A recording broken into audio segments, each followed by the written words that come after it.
Yes, good morning dear students. तो मैं sir Kuldeep Singh. तो प्रिय विद्यार्थियों, हम आज जो हमारा +2 क्लास के लिए फिजिकल एजुकेशन के अंदर हमारा चैप्टर चला हुआ है फर्स्ट, प्लानिंग इन स्पोर्ट्स, उसके अंदर आज हम नेक्स्ट टॉपिक की शुरुआत करते हैं। जो नेक्स्ट टॉपिक है हमारा कि कमेटियाँ क्या क्या होती हैं। जो कमेटीज बनाई जाती है, समितियाँ जिसको बोलते हैं, कि वो क्या होती हैं, उनकी क्या क्या कार्य हैं, उनकी क्या क्या जिम्मेवारियाँ हैं। जो भी टूर्नामेंट हम आयोजित करते हैं उसके दौरान, उससे पहले क्या किसकी क्या क्या जिम्मेवारियाँ लगाई जाती है, और जो टूर्नामेंट चलता है जिसके दौरान, उसके दौरान क्या क्या जिम्मेवारियाँ लगाई जाती है सभी की, और जो टूर्नामेंट समाप्त हो जाता है उसके बाद में कौन सी कमेटीज की क्या क्या जिम्मेवारियाँ हैं, इनको हम आज आपके सामने रखते हैं। तो देखिए कि स्पोर्ट्स इवेंट को आयोजित करने के लिए विभिन्न कमेटियाँ को गठन किया जाता है, यानी समितियों का गठन किया जाता है, ताकि प्रतियोगिता टूर्नामेंट का कार्य संचालन सुव्यवस्थित या सरल रूप से किया जा सके। यानी कोई भी टूर्नामेंट को आयोजित करने के लिए हमें पदाधिकारियों की जरूरत होती है। पदाधिकारियों में सभी को अलग अलग कार्य दिए जाते हैं और समितियां बनाई जाती है, यानी कहने का मतलब है कि कमेटीज बनाई जाती है। अगर हम कमेटियां बनाते हैं तो हम हर कार्य को आसानी पूर्वक कर सकते हैं। जैसे हमारे पास में लगभग 20 सदस्य हैं और सभी की हमें कोई टूर्नामेंट का आयोजन करना है और हमारे पास में सदस्य हैं 20, तो सभी की अलग अलग ड्यूटियाँ लगाई जाती है कि 2 की सदस्यों की ड्यूटी लगा दी कि आप ये कार्य कीजिए, 2 की इसमें, 2 की इसमें, ऐसे सभी सदस्यों को जो कार्य है वो बांट दिया जाता है। और इससे हम जो भी टूर्नामेंट है उसको अच्छे तरीके से, आसानीपूर्वक या सरल तरीके से बना सकते हैं। तो स्पोर्ट्स इवेंट को आयोजन तथा कार्य संचालन के लिए अच्छे नियोजन तथा यानी प्लानिंग की तैयारी की आवश्यकता होती है। सामान्य इसके लिए एक प्रबंध समिति होती है जो मैनेजमेंट कमेटी बोला जाता है। एक मैनेजमेंट कमेटी होती है जो सारा का सारा इसको मैनेज करती है। तो इसके बाद में जो प्रशासनिक उद्देश्य है, कार्य समिति है, आयोजक समिति है, ये सारे के सारे इसकी कार्य समिति है। जो आयोजक समिति है, आगे कई इसके प्रकार हैं, जैसे कि आयोजक समिति के लिए विभिन्न समितियां बनाई जाती हैं। जैसे सबसे पहले बात आती है कि जो स्पोर्ट्स मीट या इवेंट को सफल बनाने के लिए आयोजन समिति की मुख्य रूप से जिम्मेवारी होती है। आयोजन समिति के नीचे विभिन्न समितियां कार्य करती है, जिनका वर्णन इस प्रकार है कि कोई भी टूर्नामेंट या कोई भी संस्था है, जैसे अपनी संस्था है, स्कूल है, एक विश्वास स्कूल है, इसको चलाने के लिए मैनेजमेंट होता है। मैनेजमेंट के नीचे जो भी इसके अधिकारी होते हैं, जैसे प्रिंसिपल में हैं, जैसे मुकेश सर हैं, ये क्या है अपने पदाधिकारी हैं। इनके नीचे जो भी स्टाफ है, अदर स्टाफ है, ये सारे के सारे आपको कार्य वगैरह करवाते हैं। तो ये एक संस्था है, ये भी एक कमेटी के तौर पर कार्य करती है। तो इसी प्रकार इसी का उदाहरण जैसे गेम्स से लें, तो गेम्स के अकॉर्डिंग जैसे कोई भी टूर्नामेंट का आयोजन करवा रहे हैं, जैसे कबड्डी टूर्नामेंट का आयोजन करवा रहे हैं अपने स्कूल में, जैसे बास्केटबॉल का टीम का टूर्नामेंट आयोजन करवाया था अभी लास्ट ईयर ही। तो बास्केटबॉल में जो भी टीम में हमें अलग अलग, जैसे किस समय हमें कोई टूर्नामेंट करवाना है, कब कौन सी टीम आएगी, किस किस टीम से हमें बुलाना है, तो ये सारा का सारा लेखा जोखा हमारी जो कमेटियाँ हैं इनको निर्धारित कर दिया गया था।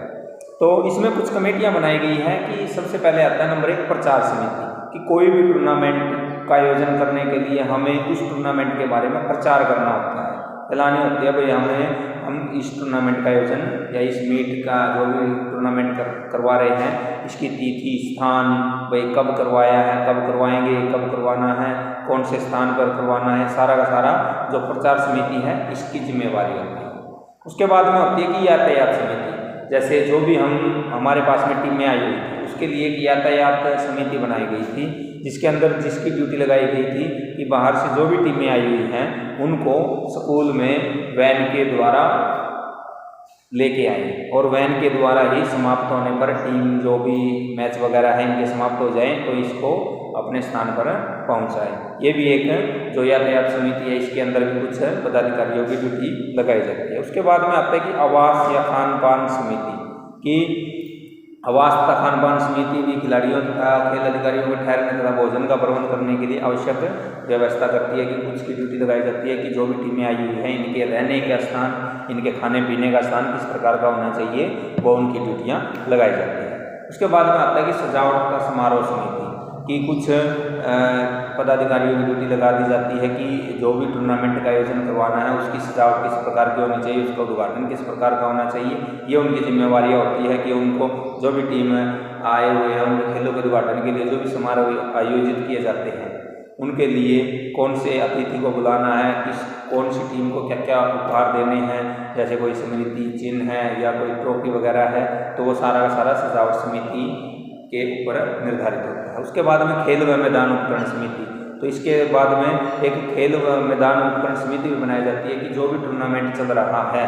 ग्राउंड्स के ऊपर उसके लिए, कि जैसे बास्केटबॉल का टूर्नामेंट चल रहा है तो बास्केटबॉल के जो भी उपकरण हैं जैसे बॉल है या चुन्ना वगैरह है या जो भी और उपकरण हैं इनकी ज़रूरत पड़ती है या रेफरीज वगैरह है, तो उनको मैदान पर हर समय उपलब्ध करवाए जा सकें, किसी भी प्रकार की उनको जैसे गेम्स के दौरान कोई भी परेशानी का सामना ना करना पड़े। उसके बाद में आती है कि रिफ्रेशमेंट व मनोरंजन समिति, कि एक समिति बनाई जाती है कि जो टूर्नामेंट के आयोजन के समय जब भी टूर्नामेंट चल रहा है तो उसके दौरान बच्चों को क्या क्या रिफ्रेशमेंट देनी चाहिए, कोच साहिबान जो भी आए हुए हैं, रेफरी पदाधिकारी आए हुए हैं, उनको क्या क्या रिफ्रेशमेंट देनी है, ये सारा का सारा जिम्मेदारी रिफ्रेशमेंट समिति की होती है। उसके बाद में आती है स्वागत समिति, कुछ सदस्यों की ड्यूटियाँ हमारे जो समारोह आयोजित किया जाता है, टूर्नामेंट आयोजित किया जाता है, कि जो भी अतिथि आ रहे हैं या जो भी टीम आ रही है, जो भी कोच आए हुए हैं उनका स्वागत हमें किस प्रकार करना है, जो भी दर्शक आते हैं उनका स्वागत हमें किस प्रकार करना है। तो ये सारी की सारी समितियाँ हमें ऐसे ही बनाई जाती है, इनकी ड्यूटियाँ लगाई जाती है। उसके बाद में एंट्री व कार्यक्रम समिति, कि जो भी टीमें हमारे टूर्नामेंट के अंदर पार्टिसिपेट करने के लिए आई है, भाग लेने के लिए आई है, उनकी एंट्री होनी चाहिए सबसे पहले, कि इस स्टेट से, इस देश से, इस राज्य से जो भी टीमें आई हुई है, इस डिस्ट्रिक्ट से, जहाँ से भी विलेज से जहाँ से भी टीमें आई हुई है उनकी एंट्री की जाती है। एंट्री में कितने प्लेयर्स आए हुए हैं, कितने उनके साथ में कोच आए हुए हैं, कितने उनके साथ में पेरेंट्स आए हुए हैं, इन सभी की एंट्री की जाती है और उनसे जो भी गेम्स से रिलेटेड डॉक्यूमेंट हैं वो लिए जाते हैं। उसके बाद में ऑफिशियल की समिति होती है, यानी जो भी पदाधिकारी लगाए जाते हैं ऑफिशियल लगाए जाते हैं, कि कौन से गेम्स के अंदर कितने ऑफिशियल लगाए जाते हैं, जैसे जज है, रेफरी है, स्कोरर है, टाइम कीपर है, ऐसे कुछ पदाधिकारी लगाए जाते हैं, अंपायर है, इनका आदि का चयन करके एक समिति बनाई जाती है कि आपकी ये ड्यूटी है कि जो भी आपने गेम्स वगैरह करवाने आपने आधारित करनी है, कि इस मैच में ये रेफरी लगेंगे, ये टाइम कीपर स्कोरर लगेंगे, नेक्स्ट मैच में ये लगेंगे, ऐसे कुछ ऑफिशियल की समिति भी बनाई जाती है। उसके बाद में आती है कि उद्घोष समिति। यह समिति मुख्यतः स्पोर्ट्स मीट या खेलों के दौरान विभिन्न घोषणाओं के लिए उत्तरदायी होती है, कि जो भी टूर्नामेंट चल रहा है उसके समय कुछ भी घोषणाएं करना, वो उनकी जैसे कमेंट्री वगैरह करना या कोई भी खिलाड़ी या प्लेयर्स के बारे में कमेंट्री करना, उनके बारे में बताना, यह उद्घोष समिति का अनाउंसमेंट जो समिति है उसको दी जाती है। उद्घोष को बोला जाता है कि अनाउंसमेंट, जो भी अनाउंस की जाती है टूर्नामेंट के दौरान किसी भी खिलाड़ी के बारे में अच्छे तरीके से बताना। उसके बाद में प्राथमिक चिकित्सा समिति, जैसे फर्स्ट एड कमेटी, कि कई बार क्या होता है खिलाड़ी को मैच के दौरान चोट वगैरह भी लग सकती है, तो उसके लिए हमारे पास में एक फर्स्ट एड की कमेटी बनाई जाती है, जिसके पास में हमारे जो भी उपकरण हैं वो होने चाहिए, जैसे कोई फर्स्ट एड के लिए पट्टी वगैरह, टेबलेट वगैरह, क्यों खिलाड़ी को गेम्स के दौरान चोट लग सकती है। तो गेम्स के अंदर वो बोला गया ना, चोली दामन का साथ, जैसे अगर ग्राउंड्स में जाओगे तो चोट लगना स्वाभाविक सी बात है, तो खेल और चोट का चोली दामन का जो साथ बोलते हैं ऐसा ही है कि ग्राउंड में जाओगे तो खेल चोट लग सकती है। तो उसके बाद में वित्त समिति की फाइनेंस कमेटी, कि जो भी लेखा जोखा हुआ है, जो भी टूर्नामेंट हुई है उसका कितना क्या क्या पैसा कहाँ लगा, कितना क्या क्या लगा, वो एक प्रबंध समिति बनाई जाती है कि कितना बजट तैयार किया हमने और कितना बजट इसमें लग गया, तो उसके हिसाब से एक कमेटी बनाई जाती है, वो उसके पदाधिकारी अलग से बताए जाते हैं। तो यह क्वेश्चन था आपका कि जो समितियां बनाई जाती हैं, इस समिति क्या क्या होती हैं और इनकी टूर्नामेंट जो हम प्रचार समिति है, जैसे यातायात जो कमेटी बनाई जाती है, इनकी अलग अलग सभी को कार्य दिए जाते हैं। उसके बाद में एक और आता है कि जो टूर्नामेंट हम अब ये कार्य दे दिए सभी को, आप सभी को जैसे क्लास में भी मैंने बताया गया था कि सभी को अलग अलग पदाधिकारी बनाए गए थे। तो एक टूर्नामेंट आयोजित करवा रहे हैं हम, जैसे बास्केटबॉल में, इसके लिए हमें टूर्नामेंट से पहले की क्या क्या जिम्मेवारी है, ये कमेटी के सदस्य बना दिए गए हैं, सभी को अलग अलग वो बता दिया गया है। तो इनको सभी को बता दिया गया है कि टूर्नामेंट से उनके पहले के क्या क्या कार्य हैं, जैसे पदाधिकारियों के साथ मिलकर टूर्नामेंट या खेल इवेंट का बजट तैयार करना, क्योंकि उपयुक्त बजट के बिना टूर्नामेंट को शानदार तरीके से नहीं किया जा सकता। सबसे पहले बात आती है कि बजट की। हमारे पास में जो भी टूर्नामेंट का आयोजन करने के लिए सबसे पहले हमारे पास में बजट होना चाहिए। अगर हमारे पास में बजट है, पैसा है, तो हम एक टूर्नामेंट को सक्सेसफुल अच्छे तरीके से करा सकते हैं। उसके बाद में खेल टूर्नामेंट का कार्यक्रम या शेड्यूल, अर्थात टूर्नामेंट की तिथि, स्थान आदि को तैयार करना कि टूर्नामेंट से पहले कि हमें किस समय क्या क्या टूर्नामेंट में कौन सी टीम को कितने क्या क्या समय है, कहाँ टूर्नामेंट करवाने, कितने ग्राउंड्स हमारे पास में अवेलेबल हैं, किस समय पे किस तिथि को टूर्नामेंट करवाने, इनका पूरा लेखा जोखा जो टूर्नामेंट से पूर्व की जिम्मेदारियाँ हैं उनकी होती है। खेल मैदान, कोर्ट, उपकरण, ये सभी की सभी, जैसे टूर्नामेंट को आयोजित करने के लिए विभिन्न समितियां बनाना, टूर्नामेंट की तिथि, स्थान आदि को निर्धारित करना। उसके बाद आती है कि जो हमारी टूर्नामेंट चल रही है,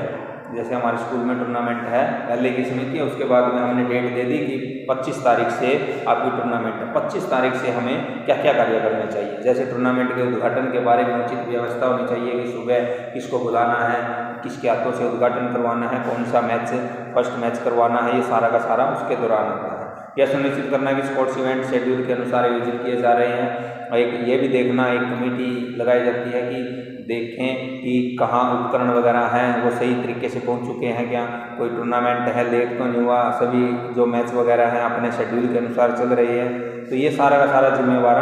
जिम्मेदारी हमारी टूर्नामेंट के दौरान होती है कि रिकॉर्ड के लिए उचित स्कोर शीट करना, उचित अनुशासन बनाए रखना, टूर्नामेंट की प्रगति के बारे में जरूरी उद्घोष यानी अनाउंसमेंट करना आदि। उसके बाद में आता है कि टूर्नामेंट के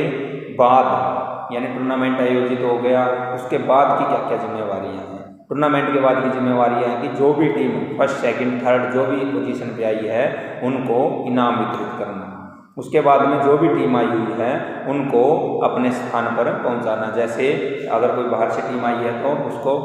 यानी बस स्टैंड या रेलवे स्टेशन जहाँ तक हम यातायात के द्वारा उनको वहाँ तक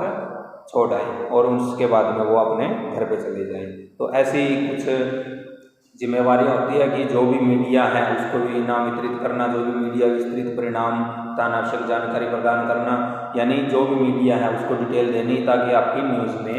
खबर आ जाए कि कौन सी टीम कब क्या क्या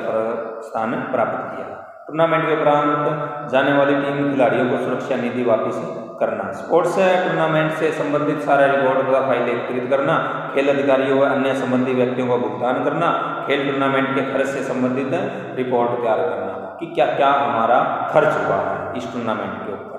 मुख्य अतिथि तथा अन्य अतिथियों को मोमेंटो प्रदान करना। ये सारा का सारा हमारा जो टूर्नामेंट के बाद की जिम्मेवारियां हैं उनके पदाधिकारियों को दी जाती है। तो आज का जो हमारा टॉपिक था कि जो हमारी समितियां हैं उनके क्या क्या कार्य हैं, ठीक है, और जो आयोजन की जो विभिन्न समितियां हैं एक फील्ड को आयोजन करने के लिए क्या क्या कार्य किसको क्या क्या दिए गए हैं, टूर्नामेंट से पूर्व के क्या क्या कार्य हैं, टूर्नामेंट से दौरान के क्या क्या कार्य हैं। तो आपने इसको